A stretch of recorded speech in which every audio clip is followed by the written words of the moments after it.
A lot of other newsworthy events happening in the city today, but I wanted to briefly give you an update on a very important investigation that we've been conducting. I'll take a limited number of questions at the conclusion of my statement, but I would ask that each of you understand that there are many details about this investigation that we won't be able to comment on at this time. I also have with me Deputy Chief Anthony Parkinson.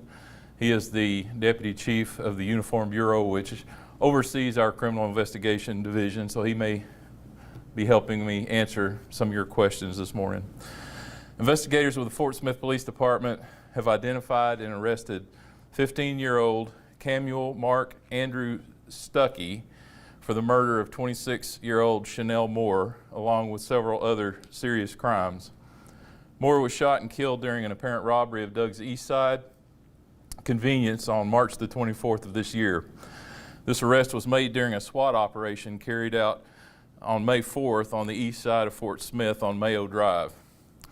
Our officers and investigators have worked tirelessly since the night of Chanel's murder to solve a case that many feared might be unsolvable. As I've indicated previously, this investigation required relentless attention to detail and a commitment to bring Chanel's killer to justice.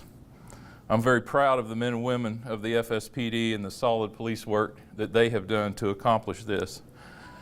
Early in the investigation, we identified a black SUV as a suspect vehicle using video surveillance captured by businesses near the crime scene. On March the 27th, this information was provided to the public for help in locating it. A similar vehicle was located in the 9800 block of Mayo Drive after officers received a tip from a citizen in the area. The tipster indicated that the license plate on a black Mercedes SUV parked on Mayo Drive had been recently removed from the vehicle. They also reported that the vehicle was parked in areas that was not normal for it. Our investigators immediately followed up on the tip and located the Mercedes as described.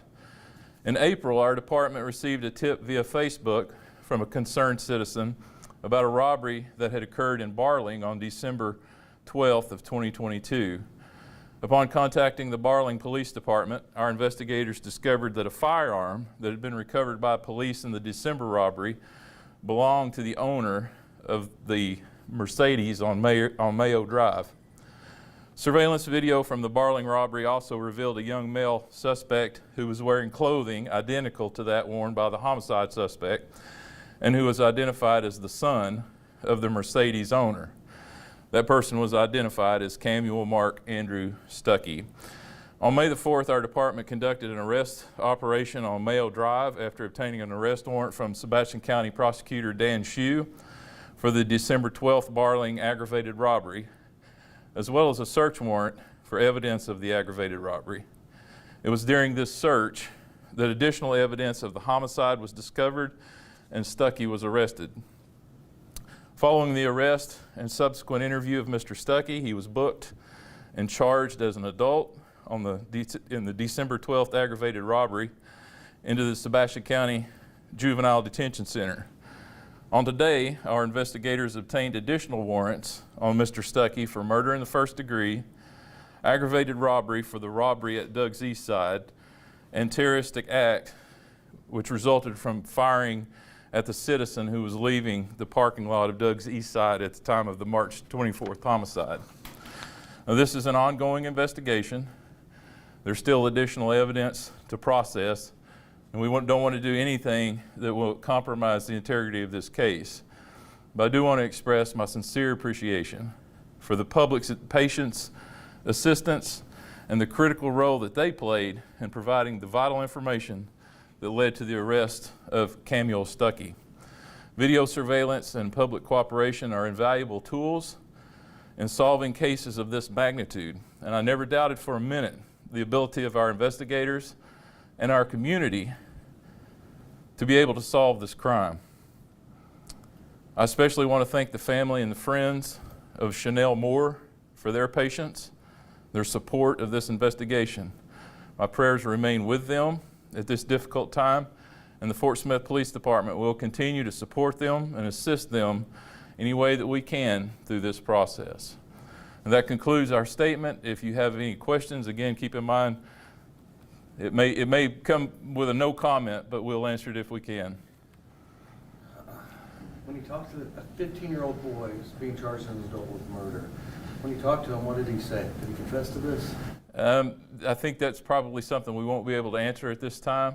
I will say that we have a very solid case. I'm confident in the outcome. And you mentioned the firearm, a handgun that was used. I missed some of that, but talk to me again about that firearm. You believe that was the one that was used in the deadly shooting, or previously in that previous robbery? Clear that up for me. We do believe or suspect that the firearm that was used in the December 12th Barling robbery is the same firearm that was used in the homicide, but that still requires forensics and follow-up from the crime lab that we don't have yet.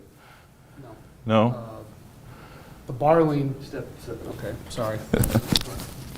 And this is why he's here. Okay. So I'll say you are. I'm Deputy Chief Anthony Parkinson. I'm the non-uniform bureau commander for the Folsom Police Department. The firearm that was recovered during the Barling incident that happened on December 12th, that firearm's at the state crime lab. That firearm was not used in the Chanel's homicide. But that firearm was key to tracking it back to this location. Is that correct? And the owner. It was. The firearm that was recovered during the Barling incident led us to Stuckey. Gotcha. Okay. Do you believe this was a random or targeted attack? The robbery was planned. I'm not going to comment any further than that. Last, all we said was this overpack? It sounded crazy. Overpack of cigarettes. Does that still stand? Was that what was stolen, or can you comment? I'm not going to comment on what was stolen at this time. What do we know about this 15-year-old? If they're charged as an adult, normally I can't ask about juvenile stuff, but this is different. This person is being charged as an adult. What do we know about this person? That's still under investigation, so I'm not going to make a comment on what we know about Stuckey. So the decision to charge him as an adult, that is coordinated with the prosecuting attorney's office. Dan Shue, the prosecutor's office, will make that decision. We discuss the case with them, keep them up to date on everything that has transpired, and once that decision is made, then we proceed with handling Stuckey as an adult. You've been listening in on a press conference with Fort Smith Police regarding the SWAT arrest that we saw yesterday. And they believe that suspect is linked to multiple crimes that we've been seeing here in the River Valley, including aggravated assault and potentially murder. Now, for updates on this developing story, you can download the free 5 News app. Just be sure to opt in for notifications.